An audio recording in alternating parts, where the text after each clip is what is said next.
Throughout Star Wars, we have seen some pretty unique and crazy lightsaber designs, from the lightsaber pikes to the crossguard lightsabers. But there is one design that puts all these to shame in the crazy category. It's literally a bodysuit with 8 mini lightsaber blades sticking out of it.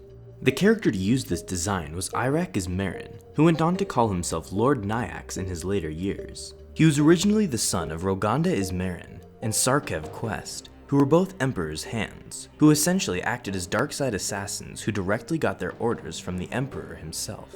Actually, because of how close Roganda was to Palpatine, it was rumored that Irak was his son. These initial rumors were later spread by the mother, who hoped that her son would be a viable heir to the Empire had anything happened to Palpatine.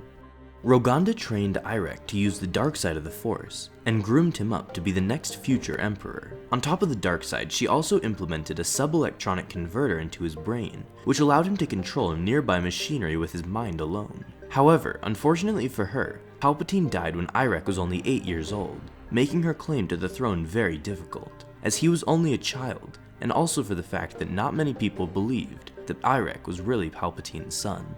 Roganda then took her son and went into hiding, and continued his training on the Blackwater planet Belsavis. When her son turned 16, she moved on with the plot to take the Imperial throne with him as its emperor. However, their plot was foiled by the New Republic, and they barely escaped alive. 2 years later, both Roganda and her son Irak secretly made their way to Coruscant.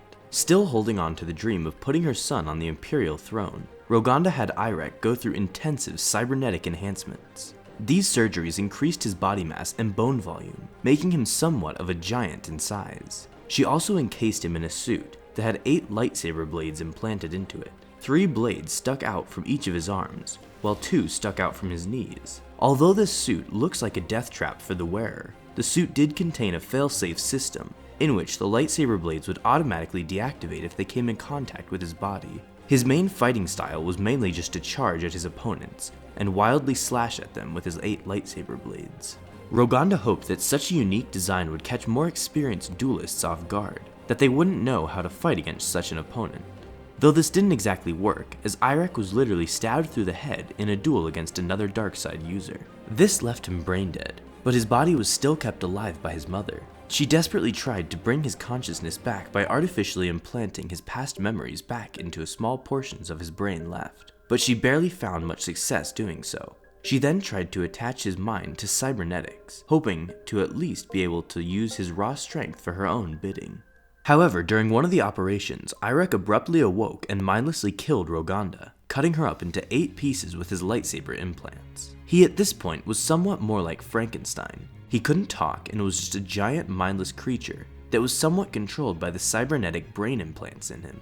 He went on to escape the laboratory he was kept in, and later took up the name Lord Nyax, which was actually the name of a made-up legend told to young children as a scary bedtime story of a creep that kidnaps children while they sleep.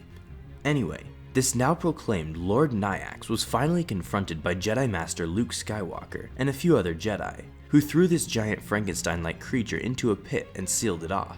But Nyax quickly escaped, and his ultimate fate has been left unknown. Thanks for watching this video. Be sure to subscribe for more videos like this one. And as always, may the Force be with you.